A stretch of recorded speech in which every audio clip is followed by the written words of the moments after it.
Guys, કેમ છો? બહુ દિવસ પછી મુલાકાત થઈ છે. જય શ્રી કૃષ્ણ, રાધે રાધે. અત્યારે વાગ્યા છે 8, રાતના 8 વાગ્યા છે અને અત્યારે હું બનાવું છું રસોઈ. કેમ કે બધા હા ના કરતા હતા, તો મને કે શું બનાવતું, તો એક કામ કરું, હું અત્યારે ફટાફટ ડુંગળી કચુંબર બનાવી દઉં, સેવ ડુંગળી કરી દઉં. તમે સેવ લેતા આવો. એટલે કે હાલ તો હું અત્યારે અહીંયા બનાવું છું સેવ મસાલાનું શાક. ચાલો બધા જમવા. અને હમણાં કેવું કે હવે વેકેશન પડ્યું એટલે વેકેશનમાં હું નવરી પડતી જ નહીં, તો હું બ્લોગ બી ઉતારી શકું. તો હું બ્લોગ ઉતારી જ નહીં શકતી, કેમ કે એટલું કામ હોય હે ને. આ લોકોને વેકેશન પડ્યું એટલે બધા મોડા ઉઠે, બધા 10 વાગે ઉઠે, કોઈ 8 વાગે ઉઠે, કોઈ 7 વાગે, એવી રીતના કરે. એટલે મારે જલ્દી કામનો પાડ આવતો જ નહીં. અમુક તો 11, 12 એટલા વાગે ઉઠે, એટલે ઘરનું સૂઈ ગયેલા હોય ને, એટલે મને કામ કરવાની ઈચ્છા જ ના થાય. તો હમણાં મારા બ્લોગ બનતો નહીં. અને હવે વિચારું કે હવે ડેલી બ્લોગ બનાવીશ. જેનો હોઈ જવું એ હોઈ જાય, પણ મારા કામમાં ધ્યાન આપવું એટલે આપવું. હવે મારા કામમાં મારે ધ્યાન આપવું, કે હું ઘર કામમાં ધ્યાન આપું એટલે બ્લોગ બનાવવામાં હું ધ્યાન ના આપી શકું. એટલે હું હવે વિચારી દીધું છે કે હું હવે બ્લોગ બનાવવામાં ધ્યાન આલીશ. અને અત્યારે તમને મારી સોનું બતાવી દઉં છું. મારી સોનું બેઠી જ છે મારી જોડે. જો એ મારી જોડે રસોડામાં જ હોય છે, બીજે ક્યાંય હોતી નથી. ના 2 વાડકા પડ્યા છે, એકમાં હોય છે પાણી અને એકમાં હોય છે લચ્છી. નહીં સોનુને ભૂખ લાગી છે, પણ હું ફટાફટ હું બનાવી દઉં છું.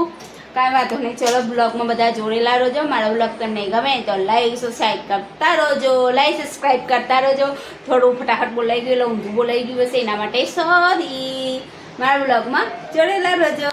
ગાઈસ, અત્યારે છે અમારી પિઝા પાર્ટી. જોઈ શકો છો, 2 બાબા ખોલે છે અને હું બેસી ગઈ છું પિઝા ખાવા. અત્યારે તો સેવ ડુંગળી શાક કર્યું છે, પણ છોકરાઓ કહે કે મમ્મી અમારે પિઝા ખાવા. એ પપ્પા પિઝા લઈને આવ્યા છે. એ શુભમ, જલ્દી ચાલુ કરો.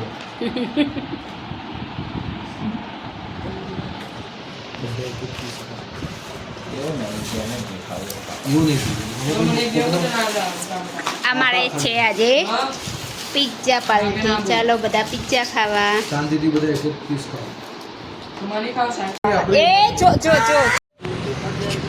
હાય ગાઈસ, અત્યારે અમને આવ્યા છે નાઇટ વ્યૂ લેવા.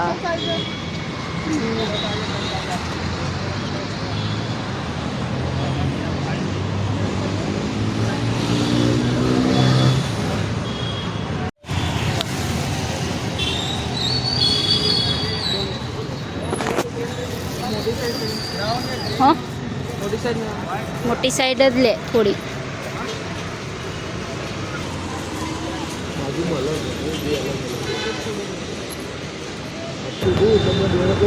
આ છે નાગરવેલ હનુમાન દાદાનું મંદિર.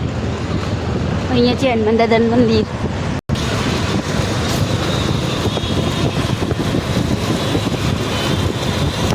છાંદા મામા આવી ગયા પીરબંજન.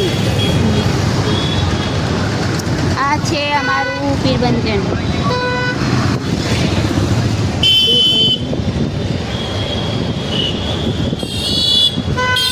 ઝાંખો દેખાયો, કેમ કે બધે લાઈટો બહુ દુકાનની.